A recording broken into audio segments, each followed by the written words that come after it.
आप सभी को नमस्कार। मैं उत्तर प्रदेश की राजधानी लखनऊ से वायलिनिस्ट प्रद्युमन चंद्र आज एक बार फिर से नृत्यांशी कला जगत के माध्यम से आपसे रूबरू हुआ हूं अपनी कुछ बातें साझा करने के लिए।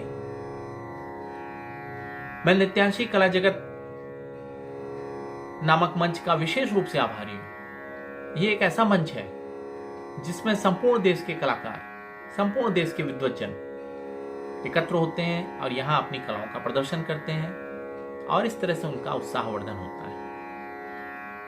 नृत्यांशी कला जगत एक ऐसा मंच है जो ऑनलाइन कलाकारों को विभिन्न समय पे मंच उपलब्ध कराता है और विभिन्न समय पे सांस्कृतिक आयोजन भी करता है। आज सर्वप्रथम मैं राग तिलंग में आपको एक छोटी सी धुन सुनाऊंगा और उसके बाद अपनी बातें आपसे साझा करूंगा, तो सुने।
आज हम देख रहे हैं कि कोरोना के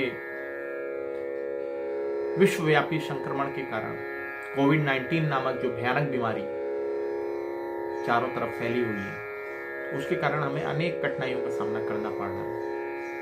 हम घर पे हैं, सरकारी निर्देशों का पालन कर रहे हैं। हमारे देश में काफी हद तक सोशल डिस्टेंसिंग का पालन करने से, लॉकडाउन का पालन करने से हमने इस बीमारी पे नियंत्रण पाया है, लेकिन अभी भी बहुत कुछ करना है। अभी सफलता थोड़ा दूर है। इसीलिए सरकार ने लॉकडाउन का तृतीय चरण प्रारंभ किया है और अगले 15 दिन तक हमें लॉकडाउन में और रहना है। मेरे पास बाल वर्ग के अनेक कलाकार, युवा वर्ग के अनेक कलाकारों का मैसेज आता है, फोन आता है कि सर कैसे इस लॉकडाउन का हम सदुपयोग करें, हम कैसे इस लॉकडाउन में जो हम दिन भर घर पे रहते हैं उसका सदुपयोग करें अपनी कलाओं में निखार लाने के लिए। तो इस नृत्यांशी कला जगत चैनल के माध्यम से मैं आपसे कहना चाहता हूं कि यही वो समय है, आपके पास तो भरपूर समय है, इस समय आपको घर पे रहना है, तो यही वो समय है जब हमारे पास जो भी कला है, चाहे वो संगीत कला हो, हमारे पास नृत्य कला हो, हमारे पास वास्तुकला हो, हमारे पास मूर्ति कला हो, हमारे पास लेखन की कला हो, या हम कविता करते हैं, कोई भी कला, उसमें कल्पना का होना बहुत जरूरी है। जिसकी कल्पना जितनी प्रबल वो उतना बड़ा कलाकार है। तो कल्पना को प्रबल करने का सबसे अच्छा तरीका है कि हम अर्ली मॉर्निंग 5 बजे, जितने बजे हम असहज हमें प्रतीत ना हो, हम 5 बजे उठ के बाहर निकलें, अपनी छत पे निकलें, देखें। आप देखेंगे प्रकृति कितनी खूबसूरत है, वो आपका अंगीकार करने के लिए खड़ी है, आप उसे स्वीकार करें। चिड़ियों की आवाज सुनें, उदय होते सूर्य को देखें, आपका मन प्रफुल्लित हो जाएगा और मन में स्वतः नई कल्पनाएं विकसित होंगी।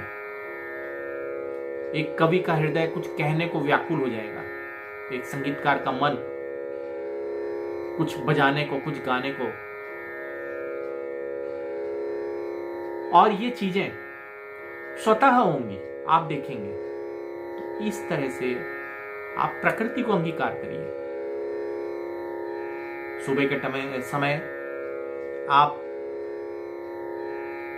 स्वरों का अभ्यास कर सकते हैं। अगर आप गाते हैं तो षड्ज का अभ्यास करिए, अलंकारों का अभ्यास करिए। अगर आप बजाते हैं तो अलंकारों का अभ्यास करिए, मंद्र सप्तक के स्वरों का अभ्यास करिए।